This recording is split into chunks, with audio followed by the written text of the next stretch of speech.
좋은 날입니다. 성령님께서 오늘도 여러분의 심령 가운데 은혜와 평강으로 함께 해주시기를 주님의 이름으로 축복합니다. 오늘은 마가복음 13장 28절부터 37절까지의 말씀을 통해서 성령님께서 오늘날 우리에게 주시는 음성을 들을 수 있기를 바랍니다. 오늘 이 말씀은 종말에 대한 혹은 말세에 대한 말세의 징조와 말세의 때에 관한 주님의 가르침의 마지막 결론 부분이라고 볼 수가 있습니다. 그래서 이 결론 부분이 사실 우리에게 적용할 수 있는 굉장히 중요한 계시적 메시지를 던진다고 저는 생각합니다. 그래서 오늘 이 말씀을 통해서 하나님께서 우리에게 주시는 음성을 들을 수 있기를 바랍니다. 예수님께서 제자들에게 가르치시면서 제일 마지막에 하신 말씀이 깨어있으라, 내가 너희에게 하는 이 말은 모든 사람에게 하는 말이니라 하시니라. 주님이 이 말세에 관한 징조와 그리고 말세의 때에 관한 말씀을 지금까지 하셨습니다. 그리고 마지막 결론의 말씀으로 우리에게 말씀하시기를 깨어있으라. 왜 이 결론의 말씀을 깨어있으라고 말하는가? 위험한 때가 오지만은 사람들이 잠들 수 있기 때문입니다. 영적으로 잠들고 영적으로 졸 수 있기 때문입니다.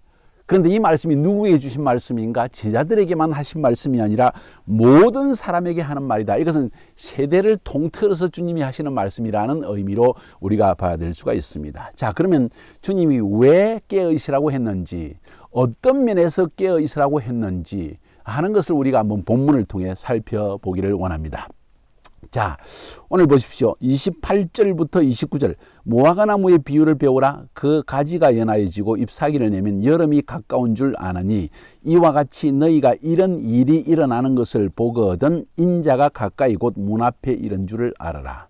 중요한 말씀입니다. 지금 무화과나무의 비유를 배우라 하면서 무화과나무의 가지가 연하여지고 잎사귀를 내면 여름이 가까운 줄을 알지 않느냐. 시대를 분별할 수 있지 않느냐. 그와 꼭 마찬가지로 만약 이런 일들이, 다시 말해서 13장 1절부터 27절까지 주님이 말씀하셨던 종교적인 미혹, 정치적인 환란, 그리고 핍박, 자연의 재앙, 거짓 선지자, 또 유대인에 대한 혹은 교회에 대한 핍박, 이런 일들이 일어나는 것을 보면, 더욱이 예루살렘이 원수들에 의해서 애워싸이는 것을 보면은 너희들은 인자가 가까이 곧 문 앞에 이른 줄 알아라. 다시 말해서 주님의 재림이 아주 눈앞에 가까웠다는 것을 알아야 한다. 무화과나무가 잎사귀를 내고 가지가 연하여지면은 여름이 가까운 줄 아는 것처럼 너희들이 자연에서 뭔가를 배우지 않느냐? 무화과나무가 가지가 연하여지고 잎사귀를 내는 걸 보면 아하, 여름이 가까웠구나 하는 것을 아는 것처럼 앞에서 언급한 이와 같은 종교적, 정치적 혹은 핍박 혹은 이런 전쟁, 이런 일들이 일어나는 걸 딱 보면은 인자가 문 앞에 왔구나. 다시 말해서 예수님의 재림이 가까웠다는 사실을 알아라는 것입니다.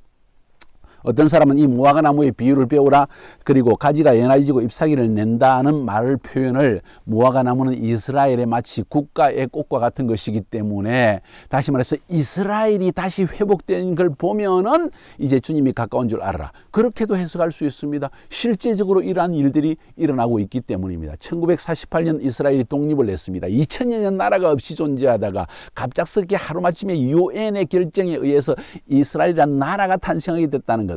1967년 6.1 전쟁을 통해서 예루살렘을 탈환하게 되었다는 것, 그리고 지금 사마리아 땅까지 아울러는 한 나라, 국가, 강력한 나라를 이루게 되었다는 것, 아랍의 연합군들이 아무리 공격해도 넘어지지 못하는 그러한 이스라엘 나라가 되었다는 것, 생각해 보십시오.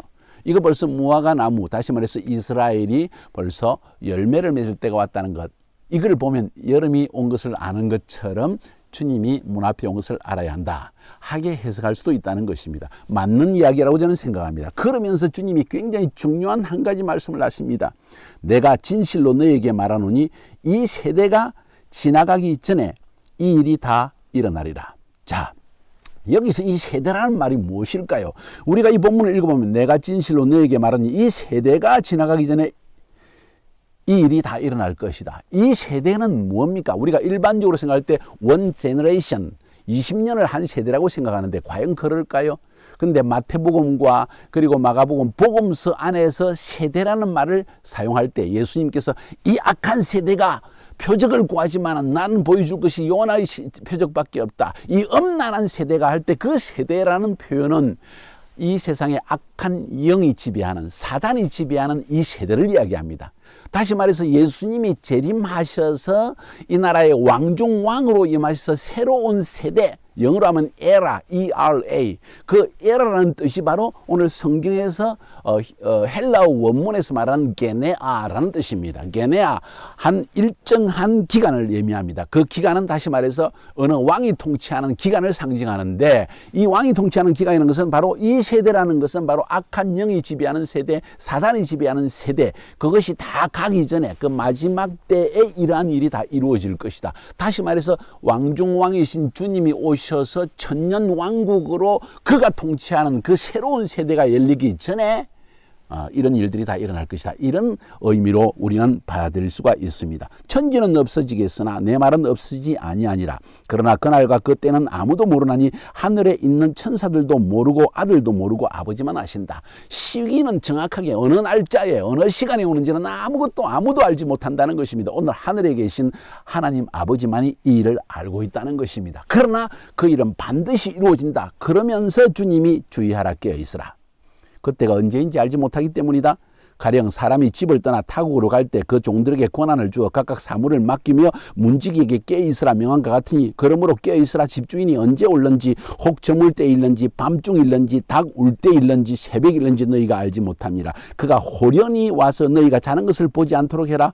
깨어있으라. 내가 너희에게 하는 이 말은 모든 사람에게 하는 말이니라 하면서 핵심적인 말씀은 깨어있으라는 것입니다. 자, 그러면 여기서 깨어있으라는 말의 의미가 뭘까요? 잠자지 말라는 것입니다. 그럼 잠자지 말고 눈만 뜨고 있으면 됩니까? 아닙니다. 주님이 여기에서 깨어있으면서 우리가 해야 할 일이 뭔지에 대한 이야기를 하는 것이 더 중요합니다. 무엇이 중요할까요?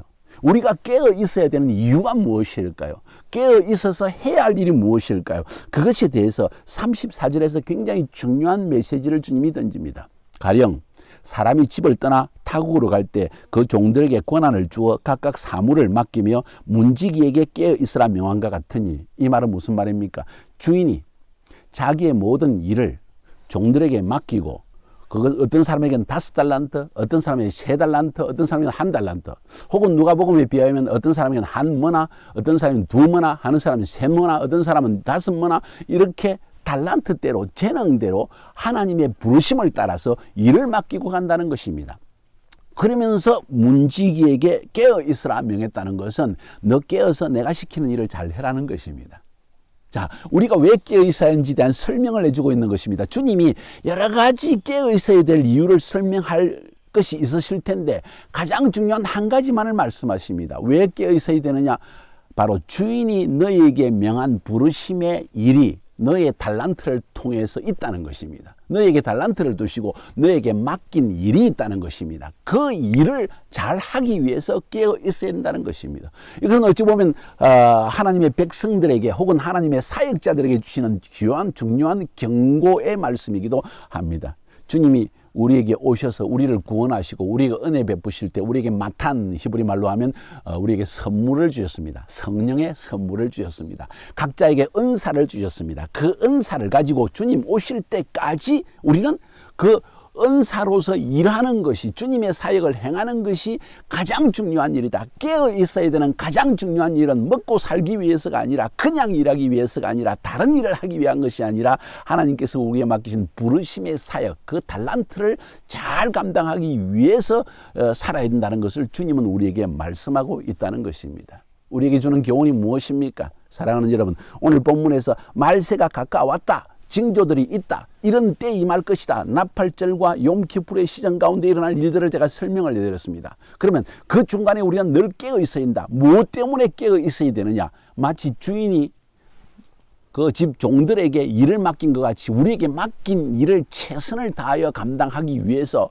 그 일을 위해서 깨어 있을 필요성이 있다는 것입니다. 여러분의 부르심이 무엇입니까? 하나님이 여러분에게 주신 달란트가 무엇입니까? 저는 마지막 순간에, 마지막 때 청년들, 리더들을 세우고 그들을 멘토링하며 하나님의 말씀을 사람들에게 쉽게 증거하는 이 일을 저의 최고의 사명으로 알고 유튜브에도 이 말씀을 올리고 수많은 사람들에게 각 개인들이, 각 사람이 매일 성경을 읽으며 이 하나님의 말씀을 붙드는 일을 하도록 이 일에 부르심을 저는 받아서 이 일에 생명을 다하여 달려가고 있습니다. 여러분은 어떤 부르심을 가졌습니까? 각 사람에게 주신 부르심이 다를 것입니다. 또 한 달란트, 두 달란트, 5달란트, 사람마다 달란트의 분량도 다를 것입니다. 재능을 따라 주실 것입니다. 오늘 성경에 보니까 뭐라고 했습니까?